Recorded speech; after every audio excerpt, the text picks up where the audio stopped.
My name is Julius Nyangaga. I work in Ilri, based in Nairobi.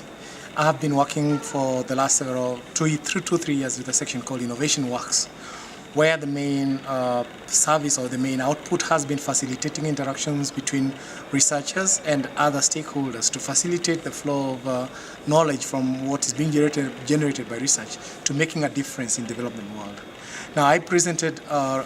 the findings or the results of a monitoring and evaluation process for one of the projects that we support, that's Napier grass diseases,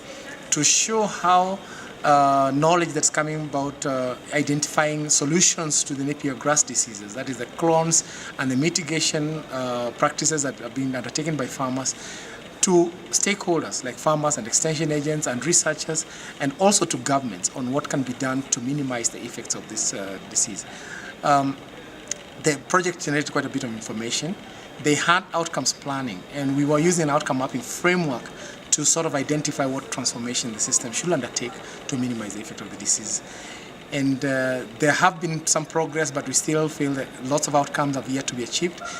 and especially actual adoption by farmers, more work, especially surveillance systems by extension agents and farmers, and more budgetary support by national governments or donors for more research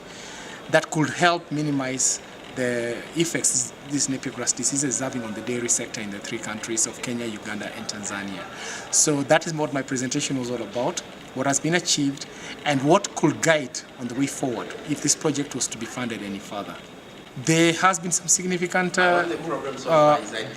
that has been achieved, but we think that probably there's more input needed to be addressed by identifying the partners or stakeholders that the project should work with, and the kind of ideal changes that should be strived for to achieve these outcomes. For example, when it comes to a national surveillance system, we feel that the extension agencies or the extension offices are best suited to work with farmers and to monitoring how the diseases are being spread out, how the mitigation practice the farmers are undertaking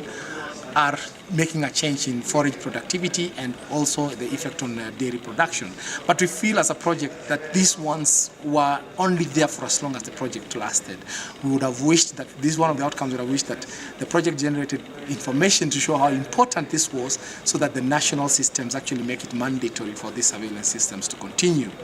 And we feel that this didn't happen. And therefore also another outcome we would have wished is for national governments to be a bit more serious about this danger and put some more resources and more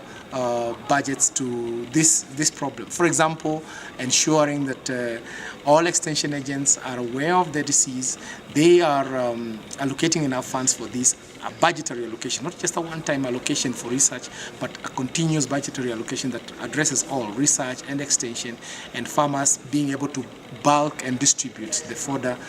tolerant fodder among themselves. So we feel that these are the outcomes that the project didn't really quite get to achieve, but we feel that in the continued future,